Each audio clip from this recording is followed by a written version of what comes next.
buoyancy. Somewhere between dreaming of love and losing no more sleep over it, she lost the amulet round her neck, its faint sea of sense, no longer buoying her fits of drowning, its glittery potion, no longer floating her verbal jellyfish stings. Her bare neck invited curiosity and loathing. She learned to lift her eyes to the beholders in a ritual of delicate propriety. She learned to paddle the narrow channel, joining her pliable shore with their firm banks.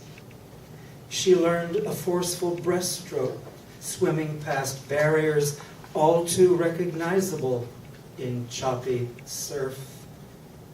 She learned to hold her nose, cannonball-safe waters, spare no splash.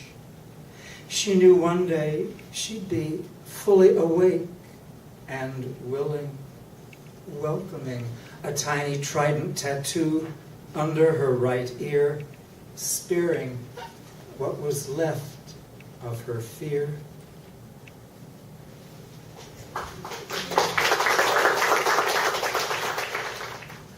Once upon a time, at a beautiful strip mall in San Leandro, California, there worked a man named Drayton Drippyburger, and he was a tuxedo salesman.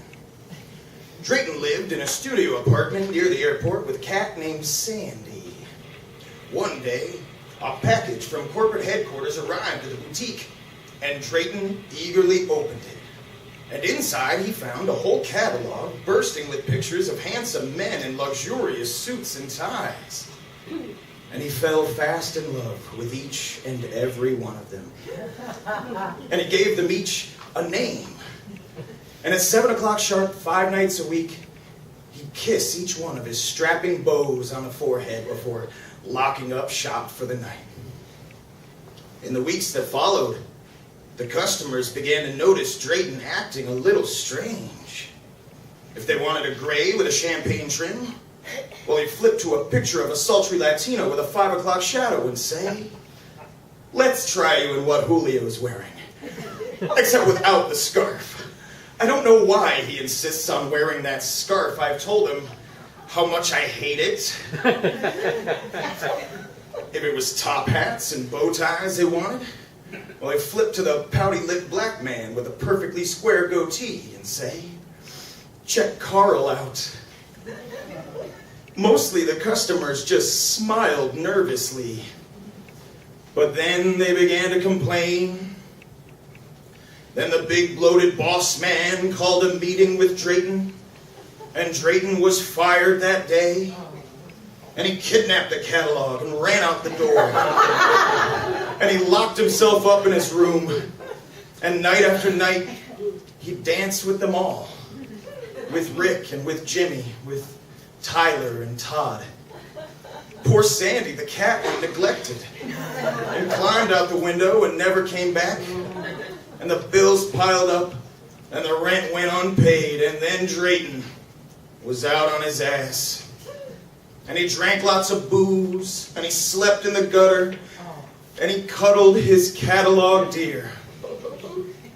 One stormy afternoon, in a drunken rage, he swayed on the Golden Gate Bridge, and he shouted and spat, and he laughed and he cried, and a sweep of the arm, and he let those boys fly, and they fluttered on down to the sea.